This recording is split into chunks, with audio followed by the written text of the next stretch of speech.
Good evening, ladies and gentlemen, and welcome to the Monday, July 29th City Commission meeting with regard to the presentation of the preliminary budget for the city of West Fargo. I'd ask that everybody in the room to please silence your cell phones, make sure that we're not interrupted. And then I would ask that you respectfully join me in a Pledge of Allegiance.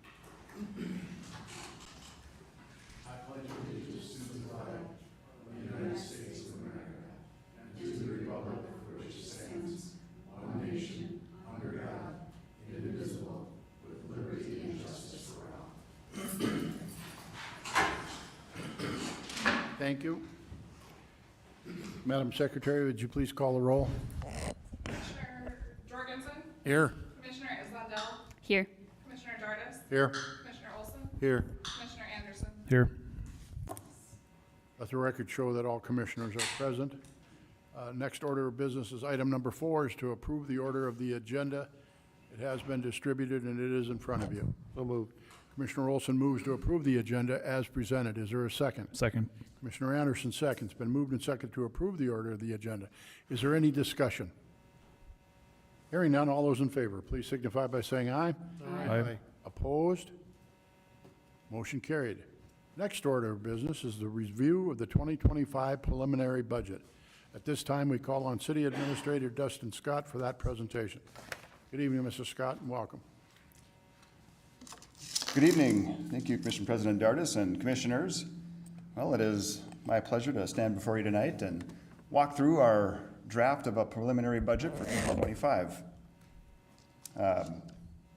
First, I'd like to extend my gratitude and thank our department heads for all of their diligent work over the past several months to put this in front of the Commission tonight, and also thank the Commissioners for all your active participation over the last couple of weeks as we've had meetings and a lot of exchanges to get the budget where it's at today.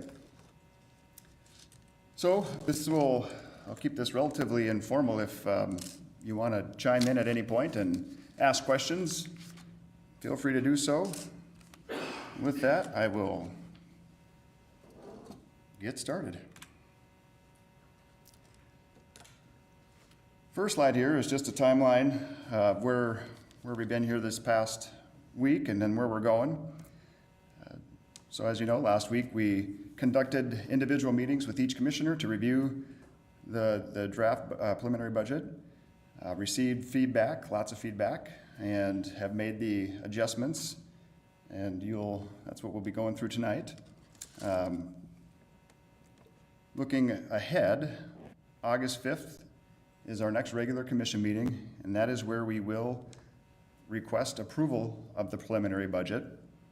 And if you recall, the preliminary budget approval will establish the maximum mill levy rate that we can bring forward. Century Code does require us to return a statement to the county by August 10th with our preliminary budget and that proposed mill levy rate.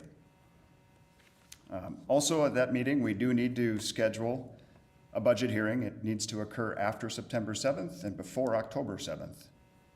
So as you see here, tentatively proposed to have that during our regular meeting on September 16th.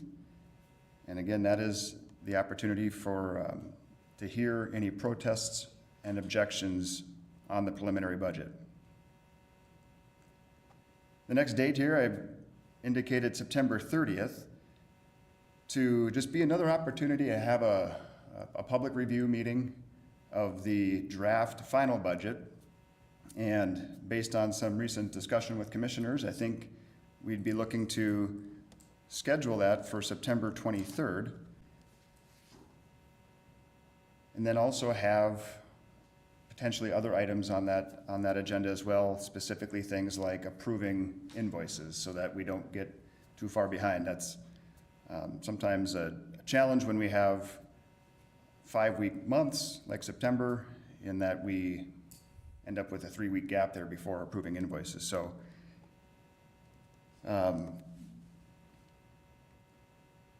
then looking into October, approving the final budget during the regular meeting on October 7th, And Century Code does require us to return our certified tax levy and final budget to the county auditor by October 10th.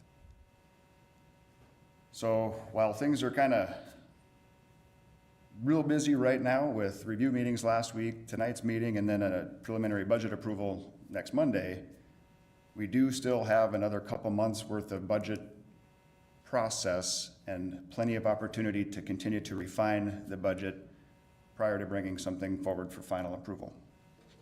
So any questions on the timeline before I move into the expenditures?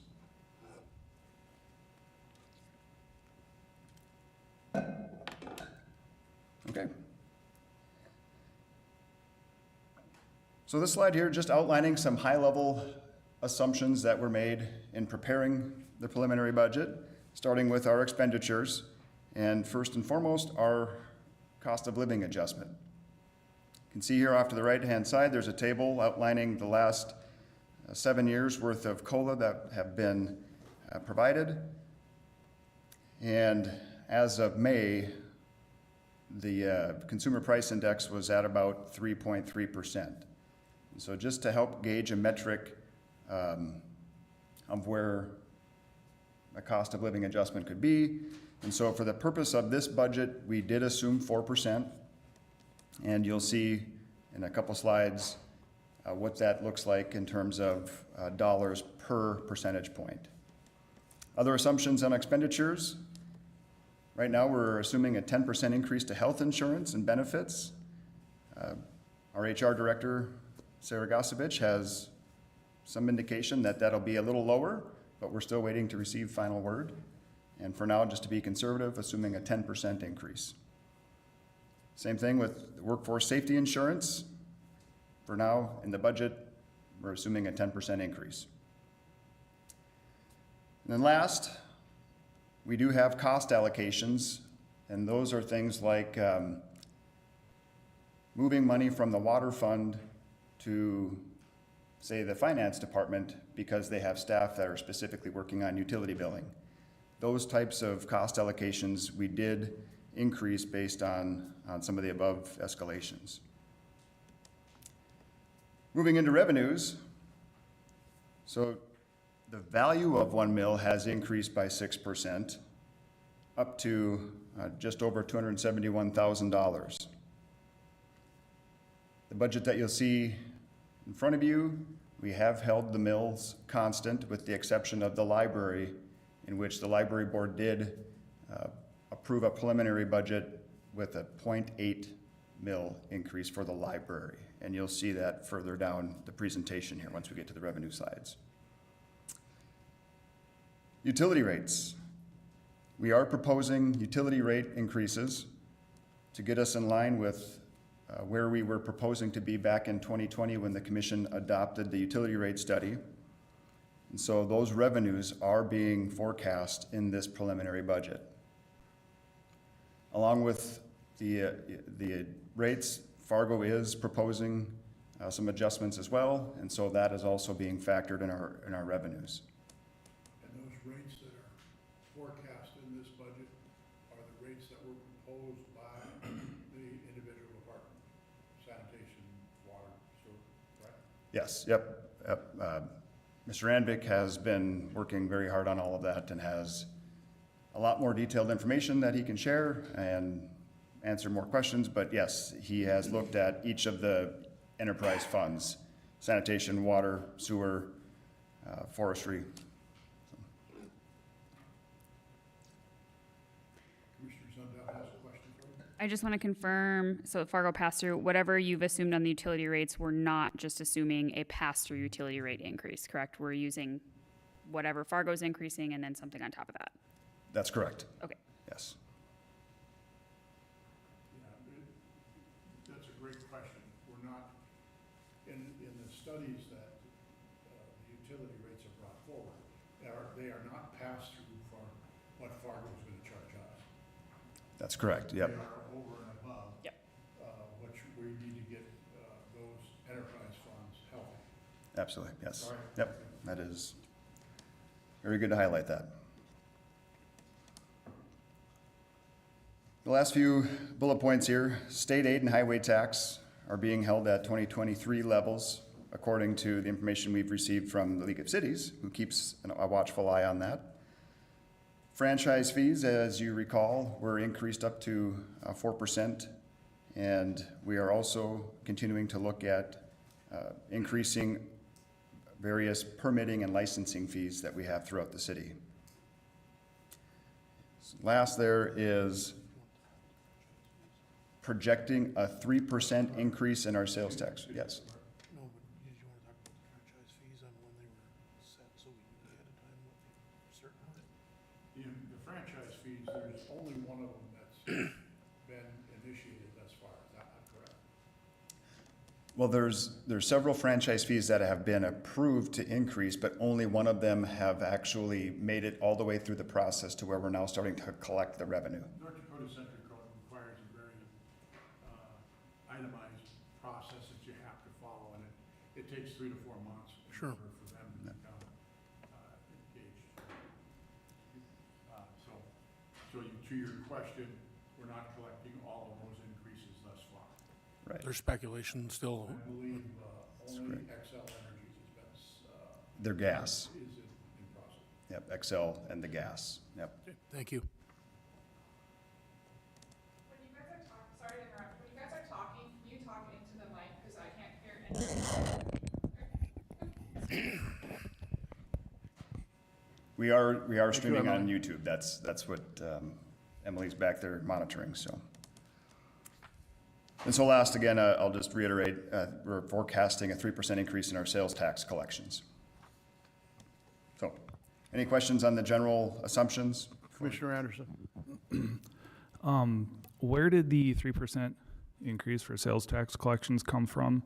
I kind of see a little bit of a disconnect here between that and the COLA being at 4%. Yeah, it's a good question. We've used 3% the last couple of years, and so just without a lot of other data, we got the CPI at 3.3.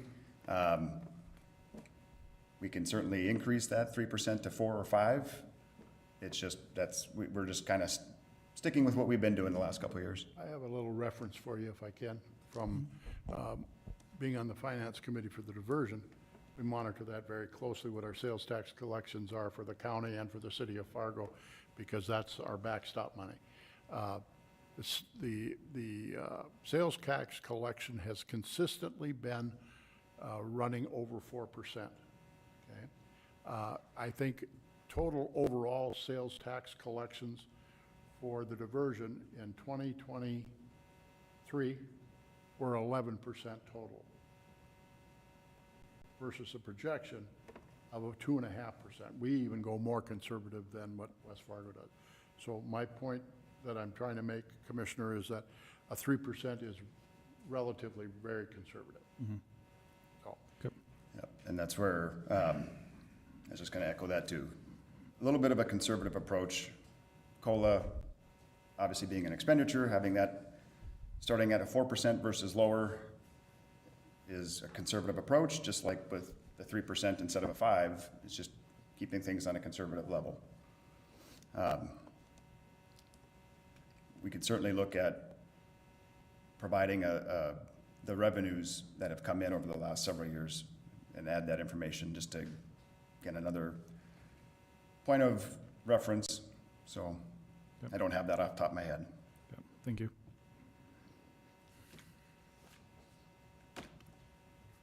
Okay, focusing in on the expenditures.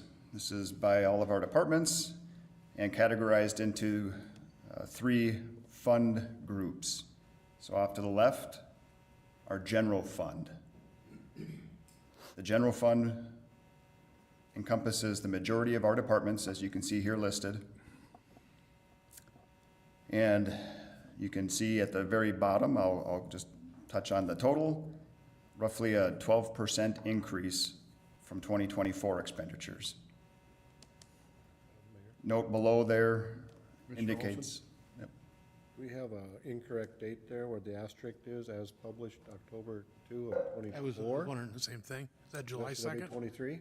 that should be 2023. That is, yep, that is my error. A little time travel here, huh? Yeah. Unfortunately, I'm not Dr. Emmett Brown, I can't do that. But thanks for noting that. And it is important to note that because there are, budget amendments that do occur throughout the year. Not many, but there have been a handful that the city commission has approved a budget amendment. They may not be reflected in all of these numbers. And so when you do compare 24 to 25, there could be some of that information lost. And so that's why I just make a point to reference that they reflect what was approved in October of last year, not necessarily what was amended. An example of an amendment would be at the very early part of 24 here, the commission approved an FTE for the IT department. That was a budget amendment. That dollar amount isn't necessarily showing up in the 2024 budget that you're seeing for IT. That's one example. Does that make sense?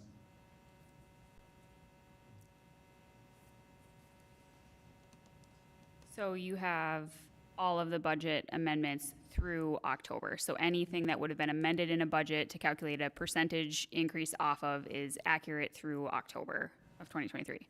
So what we're using here, the 24 budget numbers, are the numbers that were approved on October 2nd of 2023. So no, not the amendment Okay. number. So they're not amended. Right. So like one of the things, like a consulting fee to look into an accounting software is another one that I remember from commission meetings past. So we amended the budget to include, I think, up to 100,000 or whatever the number was. Yep. That money never actually got spent. But had it been spent, that wouldn't be reflected in this.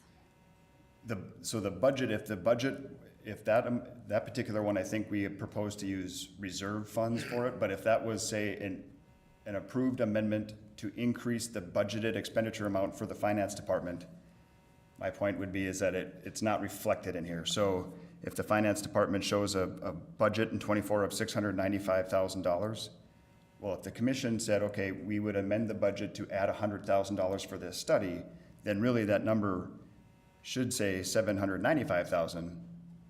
And that's my point, is any of those budget amendments have not been reflected in these numbers. Yeah, a perfect example would be the library.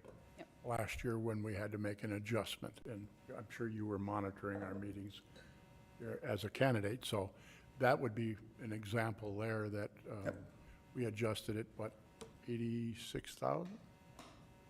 Yeah, something like, yeah, that sounds familiar. I'm looking And so to see if she's nodding her head, but something on that nature. So that would be a good example. So please continue. Sorry. Commissioner. Do we have a list of what all those amendments were? And the only reason I ask is like some of these items are pretty big ticket line items. So when we're looking at these percentages increases, I think some of these look a little radical on paper. So I think maybe some context of what those are would maybe be helpful. Absolutely.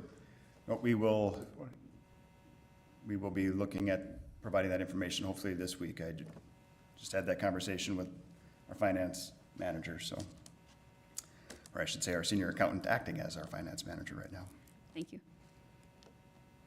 Yeah, so, and you're right, some of these departments do have significant changes. I'll pick on economic development as one, going from 216,000 to 332,000.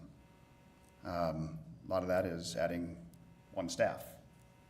Relatively small dollars, but a large percentage. Correct. Commissioner Olson has a question. More of a comment, like what our topic has been to show whatever amended, expenditures we're anticipating. We still got 5 months left in this year.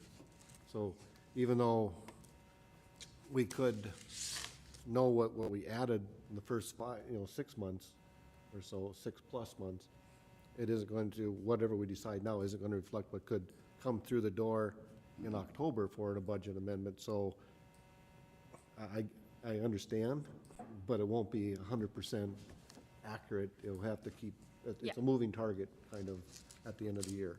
So, I good think points though. the context of that would be, I think, also the retroactive. So when we're using 2023 numbers, are we using 2023 approved budget numbers, or are we using what actually came through after all of the amendments at the end of 2023? Just that clarification is worthy.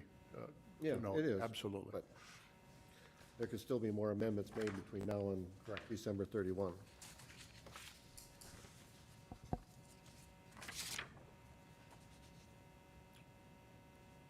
All right, Please very good. continue.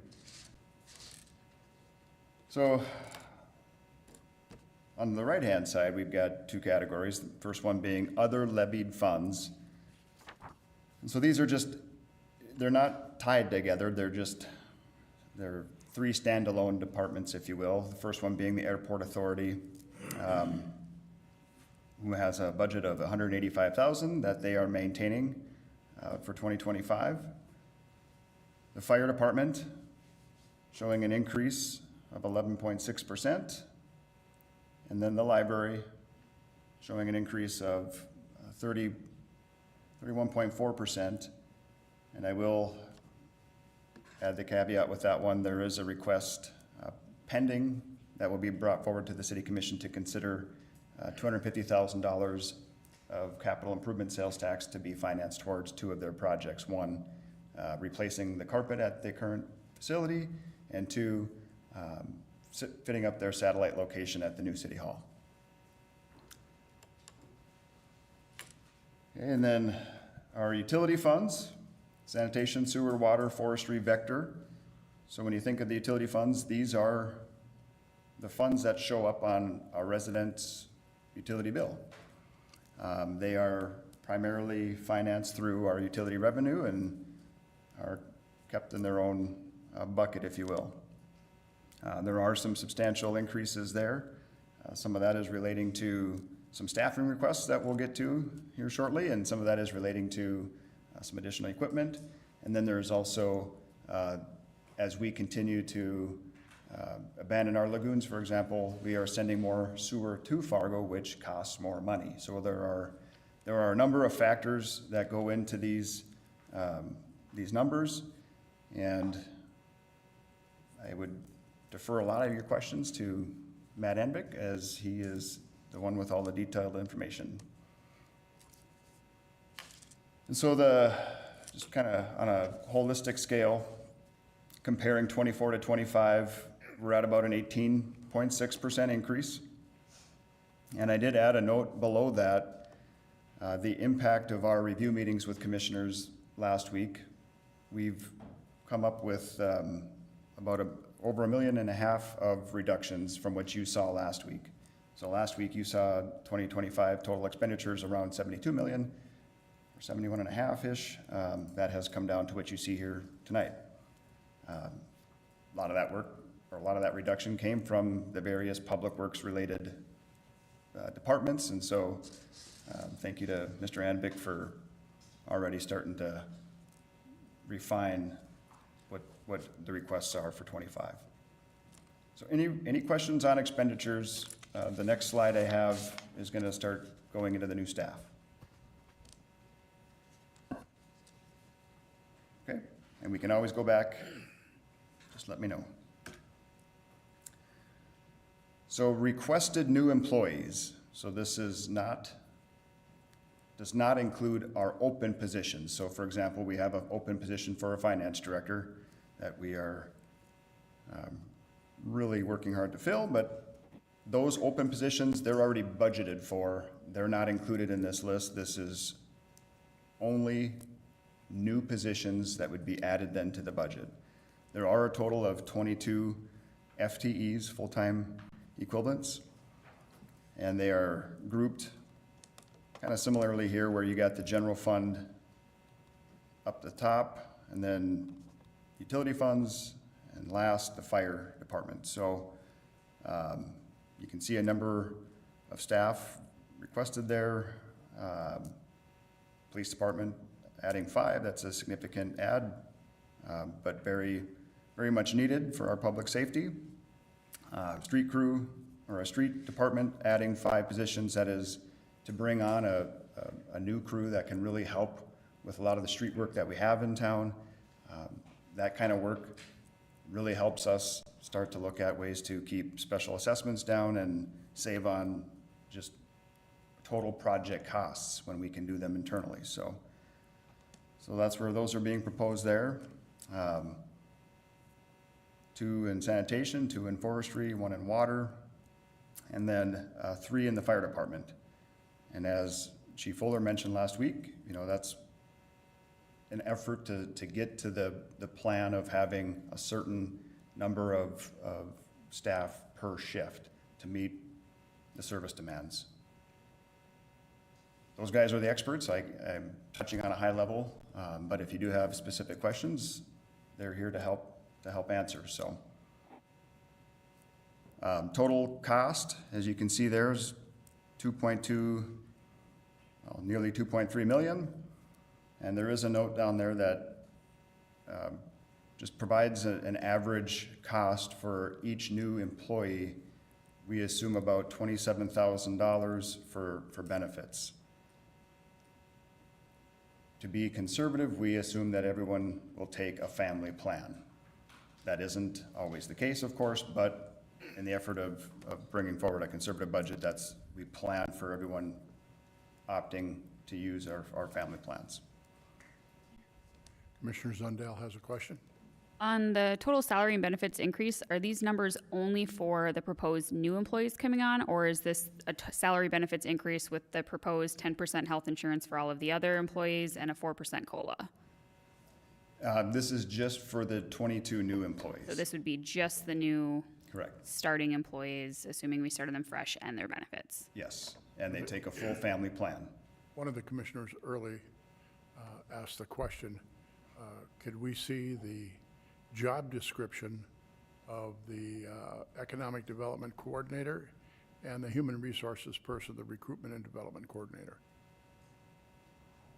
To understand where that, we're adding one employee and the dollar amounts.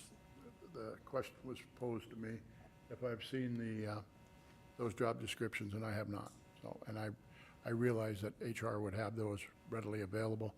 It might have those two at least, and unless there's other requests sent to the commissioners so they can evaluate the dollar amount towards the type of position. Thank you. Yep, absolutely. We have job descriptions for each position as well as a request form that was filled out by the department head. So just that request form, there is a section in there where they provide a justification for those positions so we can make each one of them available. Thank you.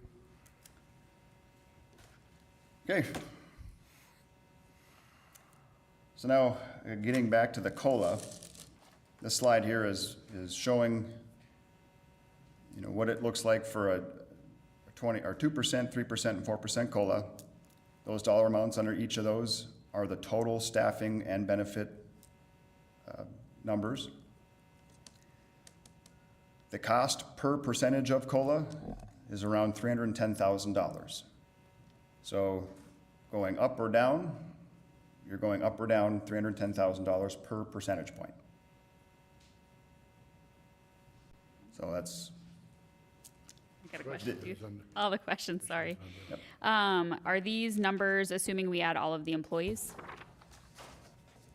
So this COLA increase? yes. Okay, so that's assuming that we add all those employees. And then my other question is, do you know kind of the proposed COLAs everyone else is proposing? I think I heard Fargo was 5%, Clay County I heard was 3%. Do we have any idea what Moorhead or Cass County has proposed? I'll have all of those for you. Okay. I'll get them. Yep. I have not heard from the county. There was an article on Talking Fargo's three. preliminary I budget. thought I heard 3.5, maybe for Cass County, but The Minnesota jurisdictions are 6 months behind us. They don't start until their budget process later, I don't believe. Or are they working on them now? I They had- could be. Yep, that's, But I'm not sure. one point though, the numbers you've got up there, that's not an increase. That's just what the total cost would be to pay the staff, right? Yes, yep. So if we add up all the staffing items throughout all of the departments, that is our total staffing number. And so it's roughly, call it a little over 50% of our total expenditure budget at $69 million. So whereas we're around 50%, in talking with a couple from Fargo last week, Bernie and I were there, they are roughly 70% of their expenditure budget is staff. So if we follow your line there of 310,000 per percentage, you subtract 620,000 from their 2%, or we'll be just shy of 33 million would be our normal, would be the cost without a COLA. Correct. Correct. Yeah, it's down at around 20, And does this amount include like, income tax and stuff? Or is it just the amount of the pay increase? It's the total salary and benefits Okay. package, yep.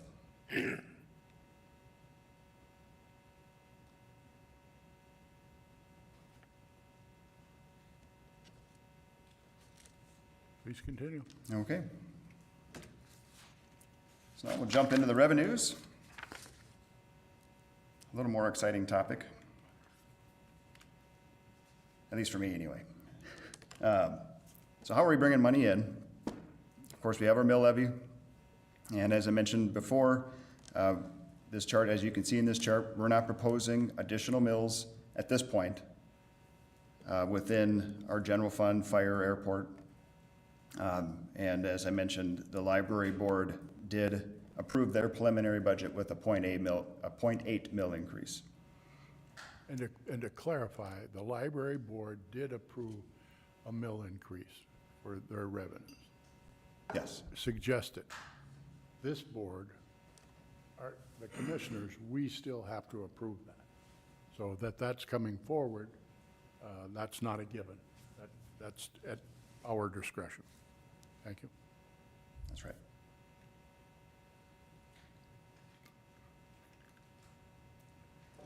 So altogether, roughly 2025, we're projecting about $19.4 million of total mill levy for the general fund, sheriff specials, fire and airport, and then $2.5 million for the library, including that additional 0.8 mil. Commissioner Zendel? Do we have any rough guesstimates as to what the school district is doing for mill changes, if any? I'll find that out. Yep, I'll I- get the number specifically. Thank you. I saw an article Question. come out recently. I didn't read it, so I don't know where they're at. There was something that came out today. I'll Yep. get the school district and I'll also get our park board. That's going to be my next question. Go ahead. Ron. No, the park district was going to be my next question. I had a long conversation with the chairman of the board today, so, Perfect. Thank very you. good. Good.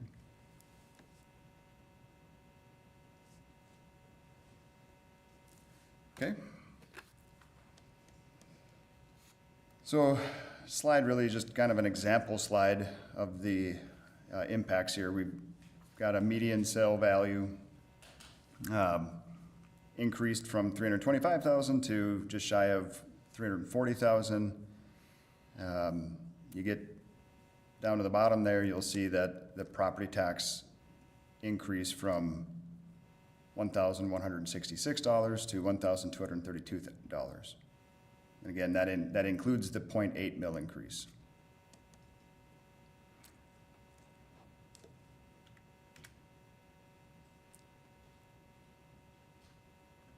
So, somewhat based on our conversations last week, questions came up, how does the proposed measure on property tax reform, how does that potentially affect a city?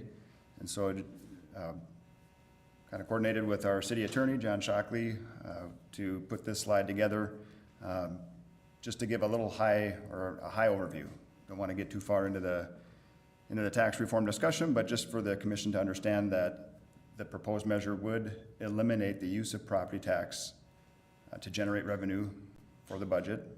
That revenue then would be replaced with revenues from the state that would be equal to the levies that are approved this year for the 25 budget season.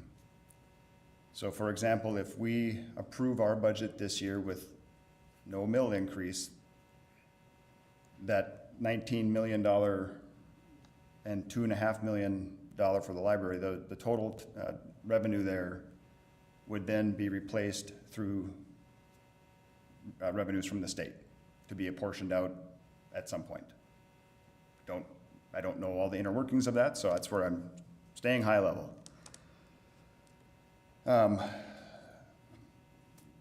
Future state revenue does not keep track with inflation. It would stay fixed at an amount set this budget season. Not only this budget season, for perpetuity, forever. Yes. That number's locked in. Until another amendment if possible, right? It would take a You'd measure. have to have another bond referendum, and it'd have to change the Constitution. Right, yeah. This is a constitutional Right, you'd measure. have to change the Constitution again to do it. Correct. So, many public entities, and this is not just cities, of course, this is park districts, school districts, counties, are likely going to start talking about potential new fees and/or increasing existing fees. You know, there's not a lot of that going on with us right now. We're focusing on our work in front of us, but again, because of last week's discussions, did want to point out that those are some of the things we would want to consider should the measure move forward. And property tax in North Dakota generates about $1.3 billion per year, or 2.6 billion per biennium. Sure, yep. So we'd be competing with that dollars with every other city in the state of North Dakota to make sure that this, and they don't have a plan as to when those allocated dollars would be released. No plan. So I have a question on that. Please. So if, let's say it goes through and we're not sure when the allocated funds get released, how long can we go on our current existing budget if we were to, let's just say, wait for 6 to 8 months longer after we would usually get our money from the state to pay our bills? So the constitutional measure, if it's voted on in November, takes effect January 1st. So, but we are locked in for this budget year, so we've got time, if you will, till the next calendar year. We have our 2025 budget. So I believe that's how it reads. So we wouldn't lose our revenues, I don't believe, right away. That's a good question. That's a really good question. Is that, I guess that's my other concern is, No, it takes effect January 1st. it takes effect Just say, I think it January. takes effect, 25. yep, it would be effective Yes. immediately, yep. So that would be another question that I would have then, considering how much we have in reserves. If there's a delay, which I'm expecting if we're changing the entire way that we're funding all of our revenues for all of our cities, there's probably going to be a delay. I mean, even in state programs now, there's a delay in getting payments a lot of the times that, can go on for months and months. How long can we sustain on our current budget without getting any new revenue that we would normally get when it comes to tax time? Well, the legislature will have from election day in November till January 1st to figure out what they're going to do. So I won't answer it with a specific dollar amount. I'll answer it with an example, if you don't mind. So let's just say, for example, we have 50% of our operating costs in reserves. The correlation would be is we could last 50% of a year before that runs out. So not very long. My concern would be for things like in Mr. Anvig's budget, where we have some funds that have very low amounts of reserves. Sewer comes to mind initially.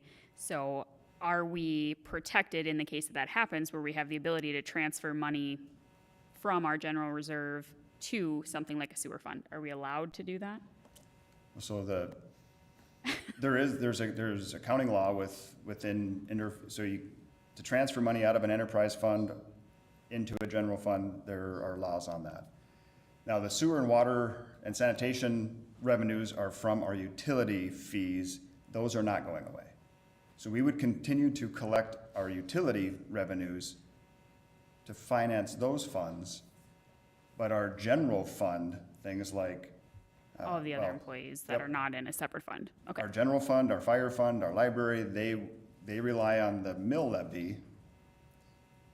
That's where we would be impacted the most, yes. And then when are we having an audit meeting? Just to know, I'm assuming they're going to have a where we're at in reserves, money, and what the ratio is and all of that included in that meeting? Yes, I'll preface it with, the audit doesn't, the way they look at reserves is a little different. There's there's Why would we have one way to look at I it, know. right? the auditors, yeah, the audit, and that we, yep, this was somewhat new education for me earlier this year when we were completing the 22 audit, but yes, it will be an opportunity to have a better idea of where we're sitting with reserves. But the way a city chooses to organize and manage those Yeah, I remember funds is a little unique and different. And so while the auditor might say, well, you've got $20 million of unrestricted funds and so on and so forth, that might not quite match what, say, our finance director would consider to be reserve balances with all of our varying funds. And so that's a bit of I would defer this explanation to a finance expert by all means, but that was some of the education I got while we were going through the 22 audit process, is that there are some differences there. And so the audit won't necessarily say, hey, you have this much in reserves and these funds and so on and so forth. One more question relating to this property tax measure. If this goes through, in our budget for next year, are we locked into any grant contracts where we are expected to match a certain amount of dollar funds or dollar amount funds for any projects moving forward in 2025? Is there anything in here that we're slated to pay, contracted to pay in any projects that have to do with that? The projects, that's a great question. Projects that I'm familiar with that are receiving a lot of federal or state funding, the local commitment that we've signed off on have been utilizing capital improvement sales tax dollars, which again, we would still We'll still have, okay. continue to collect on that. There might be some other grants out there that I'm not familiar with, but those big, large capital construction projects that are multi-million dollars, sales taxes. But that is a great question and something we need to Dot our monitor. i's. Yes. And to that point, things like issuing new debt to be financed through special assessments. That's really going to be a mess. So we have talked with our, with, say, Colliers, and they anticipate that as the year progresses, there'll be a mad dash to issue debt because what's in place is in place. Come next year, you might not be able to. And so, I don't want to sound alarms at it by any means, but it is important to understand that at least staff is looking into some of these things, keeping an eye on it, and we are resourcing those areas where we need it externally. So all great questions, and again, like I said, with our city attorney is monitoring this, and staff will continue to keep the commission as informed as we can. Really the last bullet point, kind of segueing into this last bullet point, we'll still need to maintain our parcel ID system. So, we track our parcels, provide that information to the county, so on and so forth. Well, if the property tax system goes away, we don't know what the county's infrastructure is going to look like for that. But the city will have an obligation to maintain our parcel system, even though we're not collecting the revenues to fund it. So things like the impacts to the general fund, the revenues that pay for our assessing department to do all that, those revenues will be lost, but we'll have to keep that in place. And so it won't be a matter of, well, we can just say goodbye to our assessing department. We'll have to keep that in place because the school districts have bonds, we have special assessments, park districts have bonds and special assessments. So there's some impacts there that we'll have to continue to monitor and think through.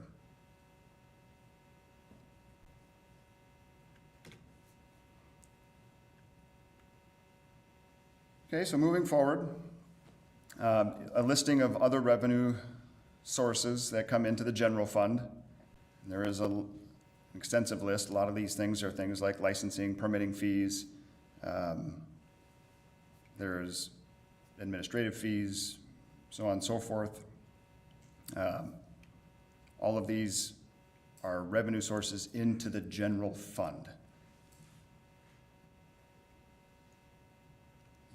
At this point, we're really not we're forecasting slightly less revenue than we did in 24, and part of that, or the majority of that, is because in 24, our interest on investment income was all forecast into the general fund, whereas in reality, it does get dispersed over other funds. And so, it's just it's a matter of where it's kind of, I don't want to say shell game, but it kind of is that. When the revenues come in, last year we budgeted all of it going into general fund, but portions of it go to our enterprise funds and library fund and so on and so forth.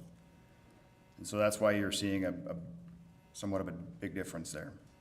They go into different buckets, Right, in different buckets. It's probably better Shell. better reference, yes. Yep. Thank you.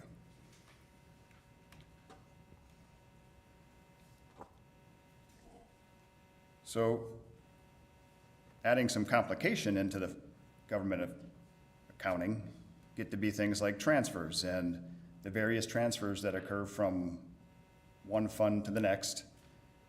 And what you're seeing off to the side here on the left-hand side is, you can see the PSST, that's Public Safety Sales Tax, EDST, Economic Development Sales Tax. And so those are transfers from those areas into the general fund.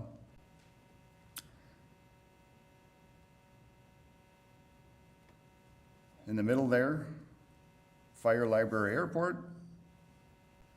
Those are the revenues being projected there. And then our utility funds on the right-hand side. And as I stated early on, we are factoring in increases to our utility rates.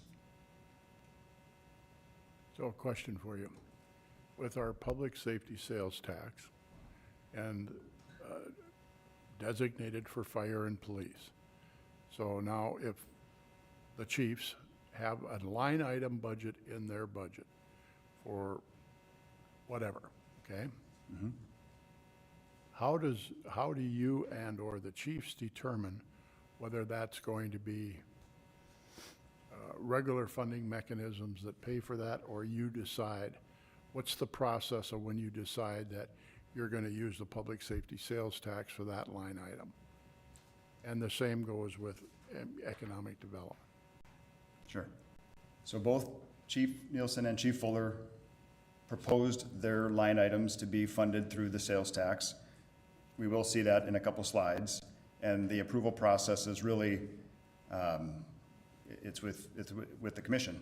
How are they earmarked, though, in the budgeting process? Sure. Predominantly, they look at operational needs, things like equipment and other. Am I heading down the right path? Are they coded differently? My question is for the public. We promised the public when they generously passed this for us, that it would be used specifically for fire and police. Is it coded in any separate way? So if the taxpayer wanted to know what those sales tax dollars are being used for, we can recall that information readily. That's my question. Yes. Yep. They are a part of their expenditure budgets. And annual budget. And then we track this list separately. And so when we do code things, we do know to code it. Okay. Yep. So there's a combination of coding it differently within the departmental budget, but then there's also direct coding that goes straight to the sales tax fund itself. I just And wanted so- to make sure that that is as transparent as we promised them it would be. Thank you. Yes. Yep. And that's why I say this transfers in business gets to be, Got it. it's a lot of moving of the money, but so the revenue is recognized, and we do have a slide there that does itemize out what they're proposing to fund within each of their operations with the sales tax dollars. And it's the same thing with economic development sales tax. Now, the transfer that you're seeing here, that is specifically to offset the staffing and departmental costs. So when we established the economic development sales tax, it was understood right away that it will fund the department.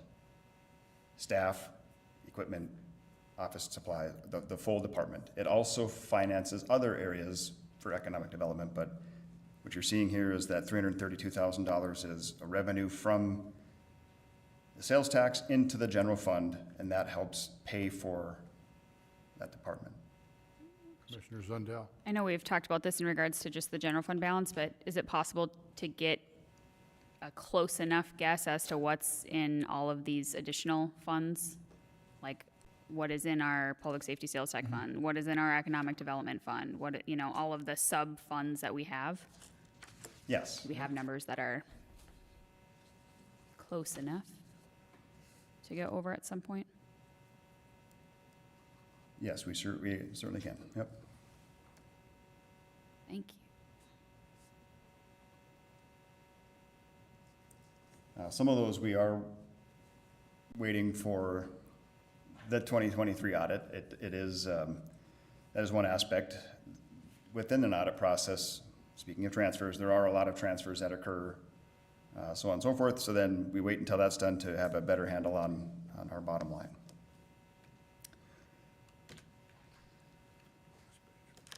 Okay, so we arrive at the slide then where our net position is detailed. This is a notation that, part of your question. Again, categorized by the funds that we've been talking through here, and starting with the general fund, as you'll see, with where our expenses and revenues are at, we are forecasting roughly a $2.2 million shortfall. Now again, we have not put any additional mills in, nor have we considered other revenue sources, things like additional transfers from the sales tax to cover some of the general fund items. We're starting really at the bottom line for the commissioners to help guide us on options moving forward, which you'll see on the next slide. And part of it, you know, Dustin and I have had extensive conversations about this. And the reason that we're presenting a preliminary budget with a known deficit of $2,202,877 is we have two new voices on the commission, okay? And obviously, Robin and Brad and I have been through this a number of times, but wanted all this information to be shared with you, so when we determine whether or not we're going to possibly use reserves or how we're going to do this, we wanted you as informed as we can possibly be, and for you to have a voice as to how you perceive how this deficit, you know, obviously additional cuts, whether they're line item cuts or if they're an overall budget cuts of a certain percentage. You know, that's an easy way to do it. Or do we do some transfers? That's the reason that we worked these numbers down. The number was much higher before, 2 weeks ago, 3 weeks ago, much higher. You're all aware of that. So the purpose of this is that some people will question, well, why, from an administrative standpoint, would we ever present a budget that shows a deficit? And again, because we have two new voices on the commission, I wanted them to have the absolute opportunity as to how we deal with that issue without trying to rubber stamp it without you having had the opportunity to dig deep into it. So, Thank you. so that's on me. I knew that we had a deficit that we were headed to, but again, department heads, just Mr. Scott, all the people that have done this work to get us to this point have done an admirable job. We've come a heck of a long ways in a short period of time, but we still got a ways to go, and that's what we're gonna need your help on. Thank you. Absolutely. Well, thank you. Certainly helps add that context. So as we look past the general fund, fire fund, you'll see a deficit there as well. Library, nearly balanced, but again, I'll remind you that there is a request coming forward for $250,000 worth of capital improvement sales tax to finance really what are one-time capital improvement needs that I think is absolutely appropriate to utilize those sales tax dollars. Airport, a slight surplus, and then the utility funds here, you know, really that's adding all of those together. We arrive at an $800,000 surplus, and Again, the revenues are based on increases to some of our utility fees, or increase of the utility fees. correct. That's very Absolutely important for correct. all of us up here to remember. Thank you. And just with, with all of our funds, one of the things we do really want to look at really hard over the coming weeks prior to getting to the final budget is our reserves, our cash balances. And I'd really like to start at least the discussion with the commission on establishing a reserves policy for each of these funds. Where should we be aiming, when it comes to our utility funds? What is an appropriate reserve balance? So the unforeseen comes up. Are we positioned well enough to handle those things? General fund, fire, all of our funds here, establishing not only a policy, but then a goal to get there.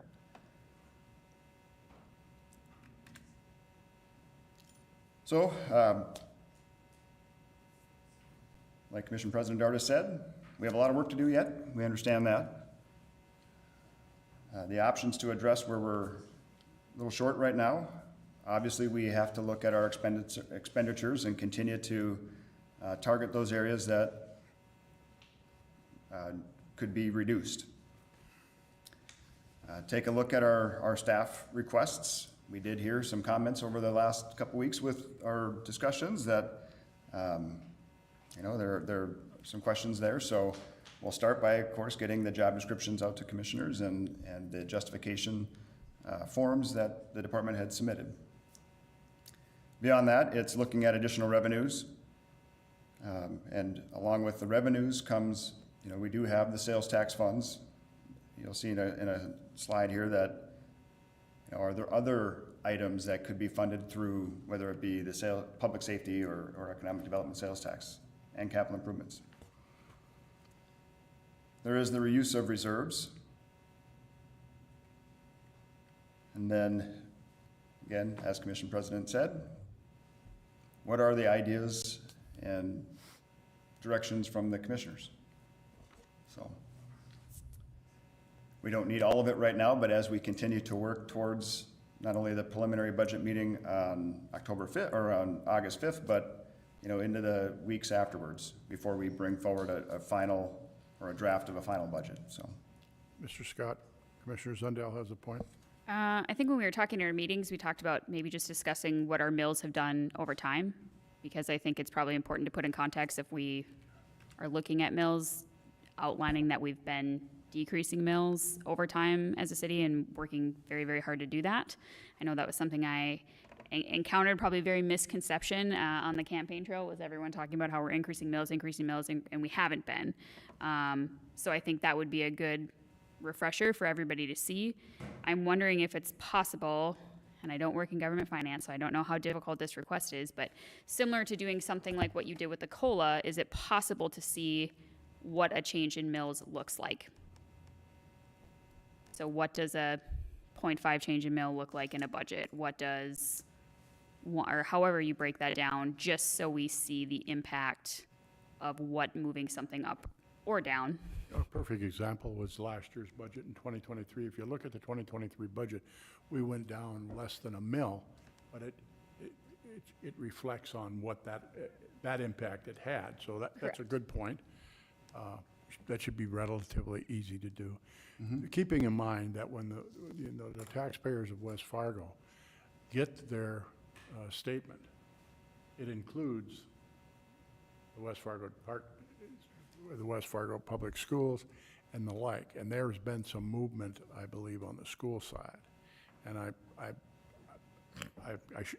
want to reserve my comments. I've heard there's going to be movement again, but I don't know that. Yeah. So, but I'll have that for you I think just seeing, the next meeting. if we're talking about different movements, what does that look like? I mean, I know you've kind of outlined it, maybe potentially a little bit on the taxpayer side with that, but as far as a budget as a whole concept, what does it look like if we move that mill up or down? I mean, yes. it's obviously a discussion point as well, but. Okay. Very good.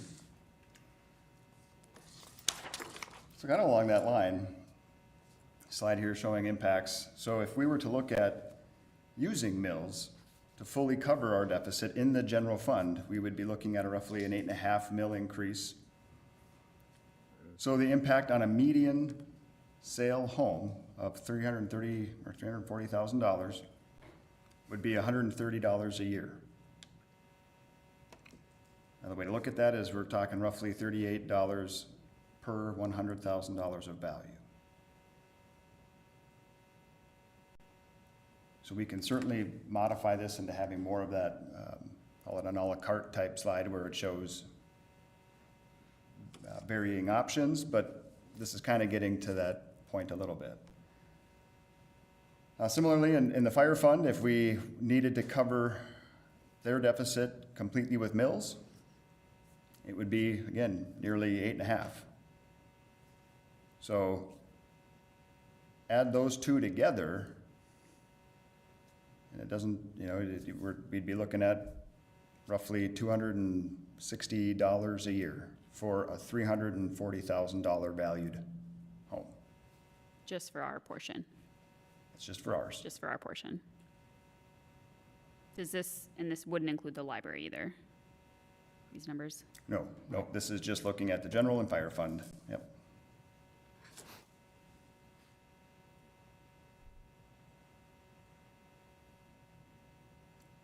The last bullet point there is just an example of, and, again, I'd have to consult with an expert on how we, and the rules on transferring from enterprise funds to general and or fire, but let's just say, for example, we wanted to explore that.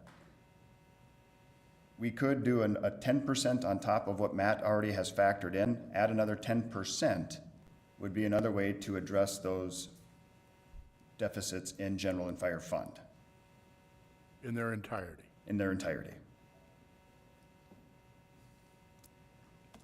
My understanding is that there's rules on when and how you can do those types of transfers.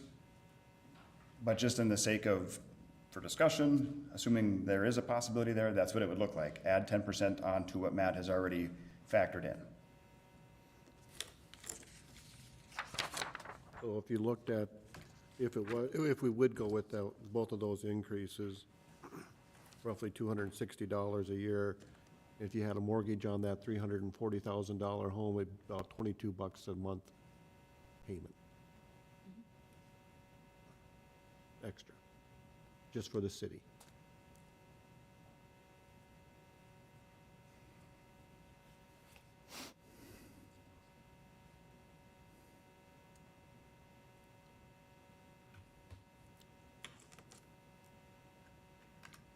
Please continue, Mr. Scott. Okay. Not sure if the wording is the best, but finding a compromise is the way I put it. So we already know that we have work to do in finding additional reductions. That's the middle column there. But what you see right on the left side of the middle column, it's called movements. So where else can we move dollars? The example there, Public Works does a lot of work to maintain downtown, for example, and the lights and some of these public spaces that are really a part of our economic development success. And so one could ask, should we utilize some of the economic development sales tax to fund that work versus the general fund, which is primarily funded through mill levies? Similarly, the streets. We haven't dove deep into this, but is there a portion of the street work that is going to be done? Just kind of like the lagoons, we have a crew out working to abandon the lagoons that are financed through, well, ARPA funds now, but that's about to run out, and then will be funded through capital improvement sales tax dollars. Is there something like that we want to consider for the street crew? And the list, as we progress in the coming weeks, this list will grow, additional information will be provided. Looking at the fire fund, increasing the mills, looks like, for the sake of this, used a 3 mil increase and then $1 million of reserves. That's what something looks like there. So again, it's more of a conversation starter. It's not necessarily what we're recommending hard and fast right now, but these are some of those à la carte options, if you will, of can plug and play, mix and match, so on and so forth, but there are options to move forward with. And the example you show on the fire with the new revenues and the use of reserves, you still have a deficit. Correct.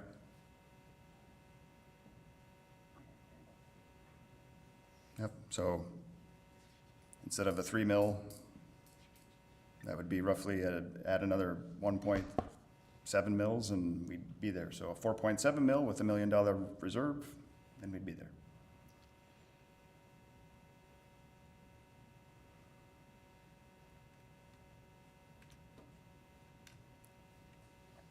So now, kind of heading into the, I want you to know that I've encouraged Mr. Scott to do it in this manner. Again, so this is partially on me, because I wanted you, as the new commissioners, and all of our commissioners, to understand that we have options of where we can draw money from. You know, it's just whether or not, you know, the public doesn't like it when we use reserves, because they believe that we're not living within our means. But at the same time, we should not be collecting excess revenues for reserves. If we're asking the taxpayers to foot the bill, what's that right point to be? And so that's, again, this is somewhat tutorial in the sense of how we're doing this, not only for us as commissioners, but for the public. And I just think that this is the most transparent possible way that we're going to show the public of how we're going to deal with these issues. And they're more than likely going to wade in on it, so, which is fine. Okay? Please continue, Mr. Scott. thank you. So special funds, this will cover things like sales tax, which is what we'll start with. So in 2024, we projected to have roughly $19.4 million in sales tax collections going to 3 different funds: economic development, capital projects, and public safety, which this is the first year we are fully collecting on that. Last year we collected for a few months.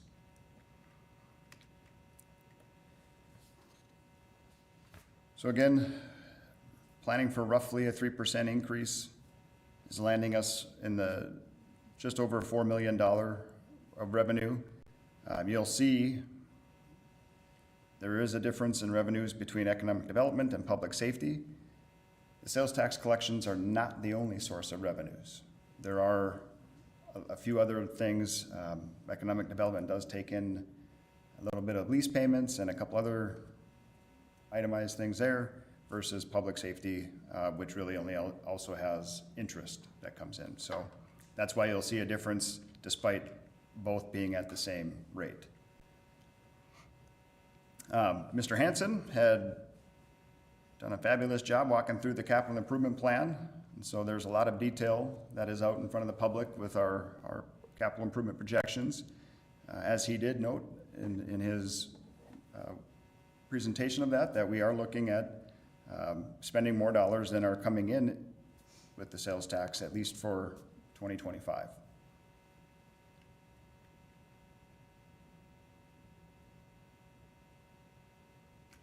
One thing I'd like to point out on the public safety sales tax, as it relates to the discussion we were just having in options.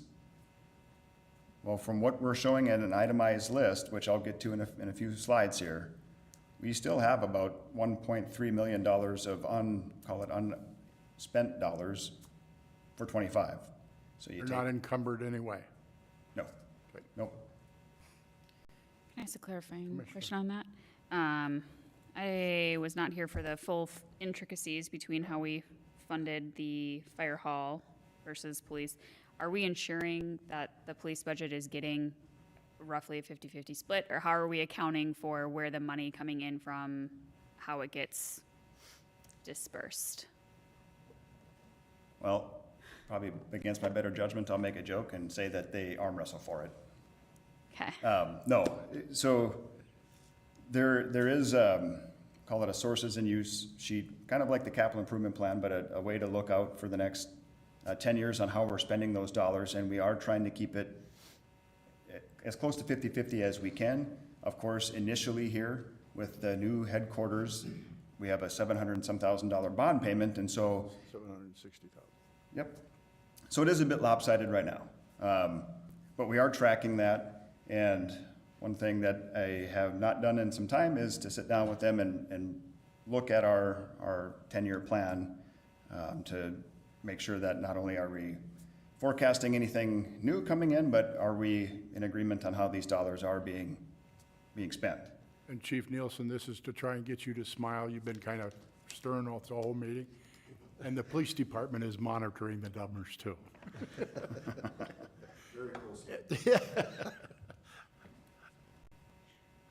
And we can kind of cover some of that when I get into the itemized list on a few slides from now here. So, but yes, very, very important to understand that we have two very important departments that are utilizing those dollars. Economic development. So Casey's been working on, again, establishing, call it a long-term plan for utilizing the Economic Development Fund. And here are some high-level categories, but she certainly does have a lot more detail that she's been working on, and hopefully getting closer to sharing that level of detail. I thought there was an extra slide in here on it, but it's not in here. So, but again, Casey has a lot of good information to share when you would like to see it. The 2025 capital improvement plan. Again, Mr. Hanson went over this at our last regular commission meeting.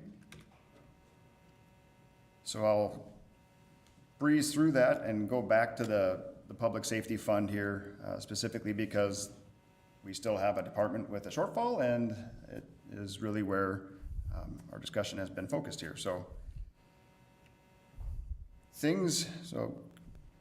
Commission President Dardis, you did ask earlier, what are the types of line item funds that we will dedicate sales tax revenue towards?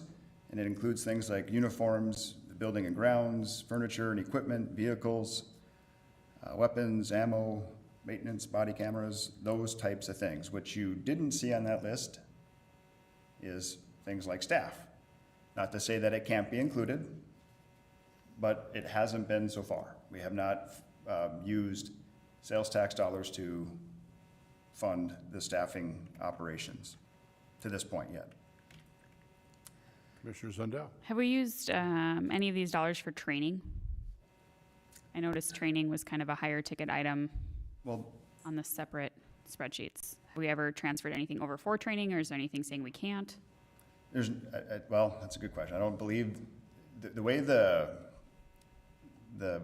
measure was written allows us to use it for pretty much just the operations of public safety. So it's pretty high level. So training, I would imagine, is Training feels pretty Yep. related. There's one example that I can recall is Chief Nielsen did ask for public safety sales tax to buy virtual or Yep. VR training set. So that was one example. That was about a $95,000-ish item. But as far as the education and training line item that's in their departments, I don't believe any of that is accounted for in here. Well, it's not. Something that can be considered, though. So as you can see on that chart, Commissioner Zundell, the question you asked, there is a differential of about $500,000. But that is being closely monitored. And of course, with the bond payment of $715,000 for 15 years, Chief? 20 years, excuse me. One of the reasons I ask that, what the difference is, I'm looking at the police department. If we're adding 5 new FTEs for a total of $585, almost $586,000, are there chunks of that we can level out of the one fund to account for some of this? You could certainly equip those officers with them. with that type of funding. It's, you know, it's always an interesting conversation with the public that we would be assessing or using sales tax dollars for salaries. That's kind of a lot of the public would look at that probably differently, that they don't, that we should have that in our budgetary process as to how we're going to pay the employees, because there's the question then of sustainability. If your department continues to grow and grow, which ours will, both in fire and police, But and the taxpayers don't like the idea they're paying the staffing, our outside people that are buying in West Fargo. But at the same time, we're helping reduce the amount of mills that we're assessing by using, so that's where I think we can use it for staffing, for operation, you know, because that's what it was, operation. So to me, it's everything encompassing in both fire and police. The Again, entire the operation. public we normally hear from are from those people that are out of the area, from, say, for any city that you want to name that's out of the area, that why should they be paying for the salaries for protection? But, you know, in our police data, 70% of the people that the police department arrests don't have a our zip My code. comment. Just gapped out on our zip code for a minute. Yeah.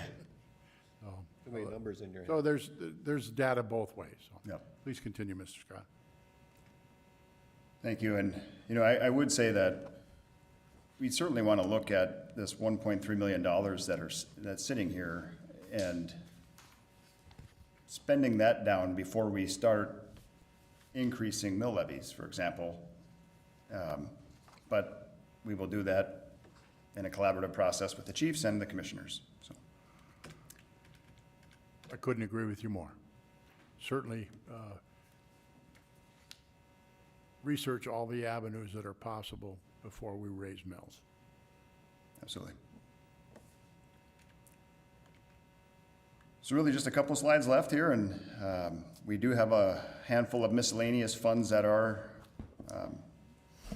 in our budget, and for the most part, you know, it's pretty status quo. And if you do have questions on them, I could certainly try, but some of these I might have to resource our finance team. A little bit more detail than I'm able to answer, but that would conclude our overview of where we're sitting with our draft preliminary budget. And I'd say the one slide that I probably should have had in here is just next steps. Logically, we'd be looking at taking any feedback.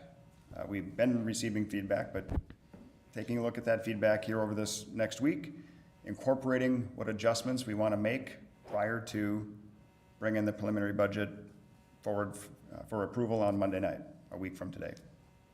The way that'll probably look is as departments look to make adjustments, when it's appropriate and as often as I can, sharing that information with commissioners, and just having that back and forth, one-on-one with each of you to at least track and incorporate as many changes as we can.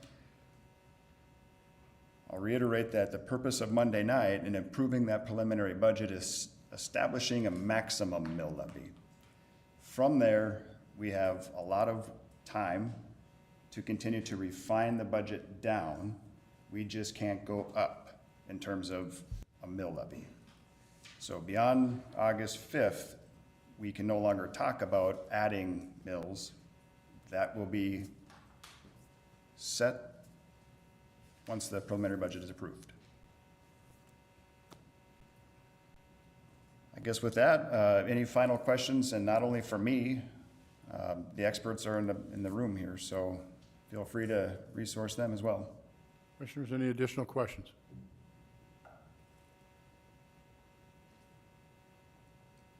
I guess not. Thank you.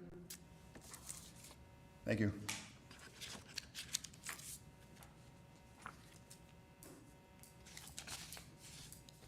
I do think it's important for the public to understand how actively engaged our commissioners have been this last week and a half. The amount of emails I get copied on them when questions are going into Dustin, as well as the responses when there's some answers that need to be found in the individual departments. And I have to say, our department heads have been extraordinary, responsive, and we're very grateful for that, because as you've seen by the calendar, we're under some time constraints. So we appreciate the fact that we've moved the amount of dollars that we have. After observing this meeting and maybe the body language of the commissioners up here, if there's anything else that you can do in your departments that if you think that you can assist with, please reach out to Mr. Scott and have a conversation with him. But we are grateful for how far you have moved in order to get this 2025 budget in place. So, any comments, commissioners, any additional comments? All right, we're going to move on to item number 6. Monday, September 2nd, the city offices are closed in observance of Labor Day. So we need to move that meeting date from the 2nd to another day. And the recommendation by Mr. Scott is September 3rd, the Tuesday following Labor Day. So let's have a discussion on that, or a motion if you concur. I make a motion to move our meeting to Tuesday, September 2nd. Commissioner Zundell moves to move it to Tuesday, September 3rd. Commissioner Olson seconded the motion. Is there any discussion? Hearing none. All those in favor, please signify by saying aye. Aye. Opposed? Motion carried. Thank you, Commissioner Zundell. Item number 7 is non-agenda items. Commissioners, do you have anything that you'd like to bring forward at this time? Any other concerns? Is this, Mr. Scott, do you have something, or any of you department heads? Mr. Scott? Yes, thank you, Commissioner President Dartis. Just with the formal action to move the meeting to September 3rd, what I'd like to do is modify the schedule I had in the presentation. So the budget hearing would stay on September 16th. That's a regular scheduled meeting. But instead of the September 30th date that I had in there, moving that to September 23rd, just for reviewing the final draft budget, be a special meeting. Potentially, one other item on that agenda would be invoices or the payments that are processed. So, Thank you, Mr. Scott. I would also encourage the commissioners, now that we've had this full preliminary budget presentation, the possible means of in order to reduce the deficit, whether it's by reserves or transfers of some money from some of the sales tax revenues that we have, that you commissioners continue to be engaged, make your recommendation known to Mr. Scott, so we can see if there's a kind of a path forward where we have, we as commissioners can't talk to each other specifically on that, but your recommendations to the department heads, or Mr. Scott, are totally legal, and so he'll put all that stuff together for what some of your thoughts are of how we might end this process. Okay? Anybody else? Nothing? Commissioner Zundell, could I ask you for I make a motion to adjourn. Commissioner Jorgensen?